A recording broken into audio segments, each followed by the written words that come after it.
For our sixth film, The Dog Lovers, I tried to choose on purpose a more simple story, partly because I wanted to break from these heavier stories, but more so because I wanted to have a chance to experiment with parts of production that I didn't have a chance to experiment before. And while that was the initial intention, in a typical Mad Potato Studios fashion, we ended up creating something more interesting and nuanced than initially intended. So Dog Lovers, the film, ended up being part love story, part a study about loneliness and what happens when different cultures meet and misunderstand each other.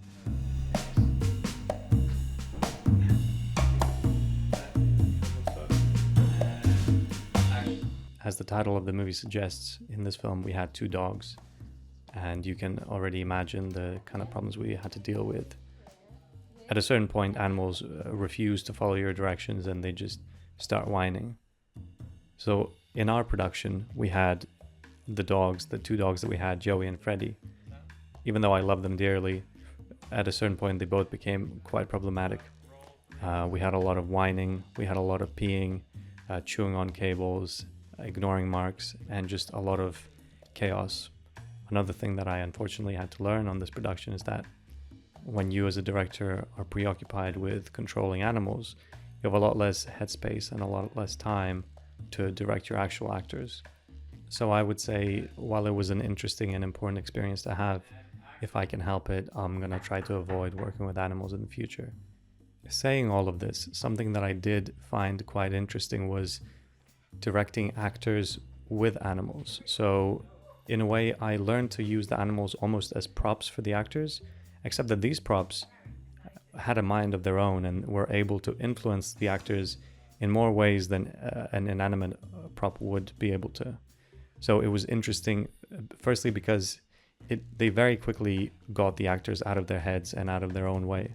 But also it was interesting to see what ways the actors could learn to interact with the animals as appropriate for the text and what they could do with that. These animals brought an element that was chaotic, but not only in a bad way, but also in a good way. It brought moments in the film that we would not have had otherwise if we had just staged everything perfectly. You can tell that everything that the animals do in our film is spontaneous. For example, when the actor Darren arrives with his dog at the door, the dog Freddy decides to just run, and Darren had to play with that. He had to go and catch that, and we have that in the film, and I think that created a sort of interesting dynamic. It also added to the awkwardness that we already had established at the beginning between the two characters. Somewhere there, near Shin. Excellent. I was specifically interested in the funding aspect of films because up to this point I had pretty much funded everything that I'd done previously. So as a next step, I kind of knew that I really had to find a way to get my projects funded. And one way that we did for this film specifically was start a Kickstarter campaign. And this particular choice was primarily built on the fact that I thought it would be easier to market a story that involved comedy, action, love, pets, and a very simple story. So I started with the idea of funding first, and I tried to shape a story that would best suit that. Of course, as you have seen from the very end product, it's not by any means a story that is universally fundable. And that's just because you can't escape your sensibilities as an artist. And it is clear to me now that the work that I create is not for the masses or for mass distribution like this. So while I approached this film with a specific intention to hit the buzzwords of funding, I think I'm never going to be doing that again. And while the marketing campaign did work, we did manage to raise all the funds we needed. In the grand scheme of things, I'd say it wasn't worth it. Firstly, it drained a lot of the time that I could have used for pre-production, for storyboarding, for things like preparation with actors, for rehearsals, things like that. Instead, I spent it creating marketing campaigns, creating ads, and just simply reaching out to people to try to get money for the production. It also made my intention with the film a lot more diluted. I didn't know what beyond the point of getting funding for a film I was aiming for. In the end, I was able to find some sort of a voice in this film that deals with themes that I usually deal with, like loneliness, different cultures, and misunderstandings. But it was a hard-fought road to get to these points, and in the future, I would prefer not to go about it this way. So I guess the big takeaway from this for me was that I must always approach with the story first and then the funding second. If the story is good enough, the funding will come. At least I hope it will do.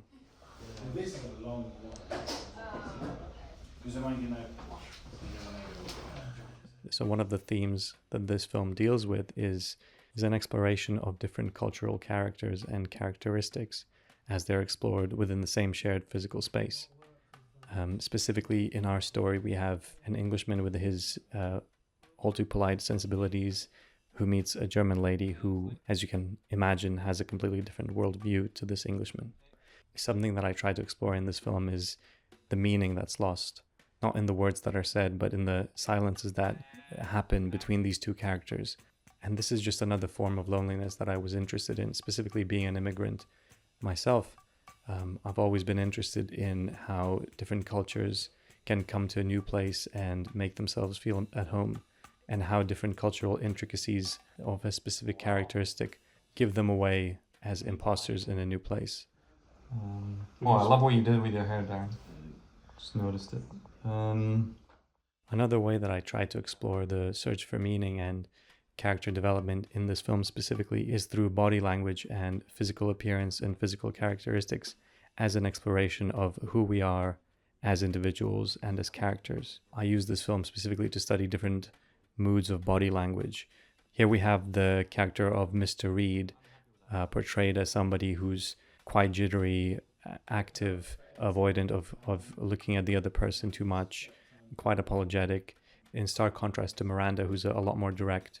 She says everything that's on her mind. There's no blabbering about with her. She just says exactly as she sees the world. And I try to create the characters not only through who they are individually, through their physicalities, but also how they reflect each other as mirrors. Now, physical comedy in this specific instant arose from the juxtaposition of two differing ideas. So the straight person and the more lost, flabbergasted person. And this physical comedy was our way to explore deeper meanings of identity, insecurity, and romantic tension, and what emotions can bubble up when you put these two juxtaposing characters one next to each other. What was very important for me as a director was not to lean in too heavy into the idea of slapstick, but really keep it Matt Potato Studio style, keep it awkward. I tried to extend the silences, let there be more space for things not said, for looks, for feeling the emotions as characters for the actors, as opposed to relying too much on physical comedy. We can just do audio. Maybe. That's fine. One more thing that I experimented with specifically was structuring the edit and structuring the film as a final presentation of the story. Something that I really wanted to delve into with this film is something that is quite prevalent nowadays in Hollywood movies and in trailers specifically. It's called a story within a story. In the first 3 shots of the film, we have the scene in the bathroom of Mr. Reed choosing between 2 packs of condoms. And in this way, I tried to tell the story before telling the story. It was a very interesting exploration for me because it showed me the limitations that I had to work with to contain an entirety of this film just within 3 frames and no dialogue. So that was actually a lot of fun to play around with. But it also gave me the idea of different ways of how to engage the viewer before they're actually watching the movie. And I think the most important thing that I've learned from this is that this is one way to do it, and it's a valid way. But there's a million other ways to do it as well, and you really need to work within the confines of your specific story. There's different ways that work for different stories, and you need to find the way that works for your story specifically. This is cold. She's very excited. Now, something that I have had consistent problems with up to this film is sound. So in this production, I kind of overcorrected. I hired an amazing sound recordist, Sheehan, who did a brilliant job on this production. And even from the very beginning, when he came into the production and opened his sound kit, all of the gear that he had and everything that I hadn't seen before, I knew immediately that this was going to be a good sound recordist. We're going to end up with good sound capture at the end of the day. And we did. But unfortunately for me, what I didn't realize is that good sound capture is not the end of sound. good sound capture requires good sound mixing in the post-production. And this is another thing that I learned that I didn't have the skills for yet. And you will be able to hear from this production that indeed it does sound much better than the Lonely Farmer sound, especially in the dialogue pieces, but it's still not perfect. And I would attribute that to the post-production mixing specifically. But we must first put things in order. This way. This production also allowed me to work with a new collaborator in my roster, James, the DOP. And while I continued working with Patricio as a DOP on other projects, I think what was important for me as a director was to try new ways of working, try working with different individuals, with different professionals, just to see how different people work and what is required in different roles. What was very interesting for me working with James specifically was that, firstly, he had a huge package of lights and a camera equipment, and we had a gaffer involved as well on this production. So even from the very beginning, I saw James as an expert working in this field far beyond my comprehension of it. And while at first it might be intimidating and daunting, working with somebody who clearly understands a task better than you do, and this is something that I struggled with as well. At the beginning, I was thinking, how do I speak to him in a way that he doesn't start thinking that I'm dumb or I don't understand what I'm doing? But I think if you manage to hire the right people for your productions, you will see that every one of them will know their department much better than you do. And I think a little bit of a Easter egg for me, and something that was great working with somebody who knows more than you do, is that everything that he introduced that I didn't know was a learning opportunity for me. I learned about different lenses, different ways of approaching cinematography and color and lighting, something that I would not be able to do if the level of the cinematographer was the same as mine. Can we bring in the stud? Another aspect of this production that I had a bit more time to explore because I was not so bogged down by the story or the subtext of the plot was the set design and the props and the clothing and all these aspects that add to the production and the story as a whole. So I had a lot of fun designing various different parts for this production, specifically working with both of the actors to choose clothing and color of the clothing and match their personalities.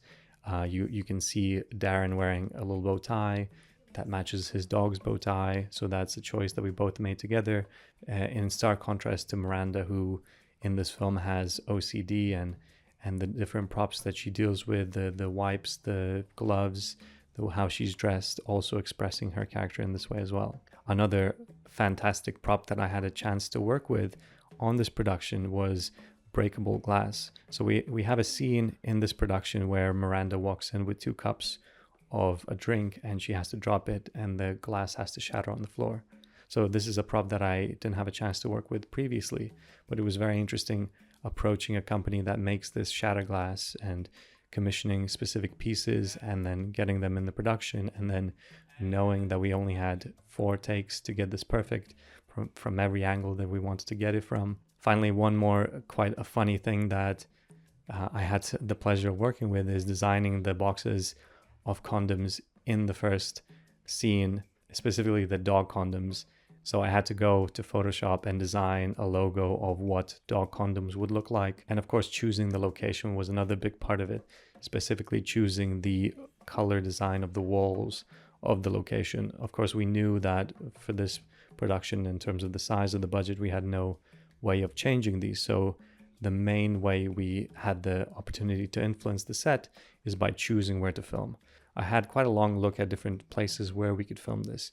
And I specifically paid a lot of attention to the color of the walls, trying to represent the more lighthearted approach to this film. Set and action.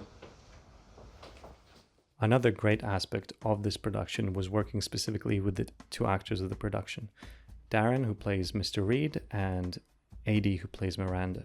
And I was incredibly lucky to get 2 seasoned professionals on this production, and knowing specifically before the production started that I wanted to tackle the ideas of physicality, physical comedy, different expressions, I knew what I had to look for when casting. And these two actors really stood out to me as perfect examples of professionals who could bring the work from the script to life in more vivid color than I could initially imagine. And I had a great time working with both actors individually on their physicality and how they could express their meaning and their subtext through not only what they were saying, but also how they were saying it and what they were not saying, and specifically how they were listening and what they were doing when they were listening and what they were doing when they were not doing anything. Also, because this film was quite tightly shot, it was important to work on the expressive qualities of the actors through the face specifically. So this was something that I had to explore with them individually, of how they were going to approach expressing, for Adi, for example, expressing disgust through her feeling of OCD and this naked man touching different items in her apartment. And for Darren specifically, expressing sort of lust, but also this shame and this conflicted character coming up to the surface. A very interesting scene that I had in this production specifically is with Darren, where he has the undressing scene where he tries to get presentable and almost nude for Adi to come in and see him, and I guess in his head to be seduced by it. It was interesting for me because I had to work with him to become comfortable with this idea. It was also interesting for me and the sound person approaching an undressing scene, figuring out how to mic this person. So what we decided to do in the end was use the boom mic audio specifically for the parts where Darren's character is fully unclothed. Just don't touch anything. Watch the mating. There's nothing else I'd rather do. And one more pain point that came from this production was that for this film specifically, I wanted to work with a producer. And I did end up finding somebody to work with as a producer who initially started helping me out, but very quickly dropped out of the production. And unfortunately, not only did I waste time trying to find this producer, but also after they quit, I found myself having to do a lot more work than I would have had to do in the first place if I had not looked for a producer at all. I still haven't to this day worked with a producer in a capacity that starts from the very beginning of the project to the very end. Set. And action.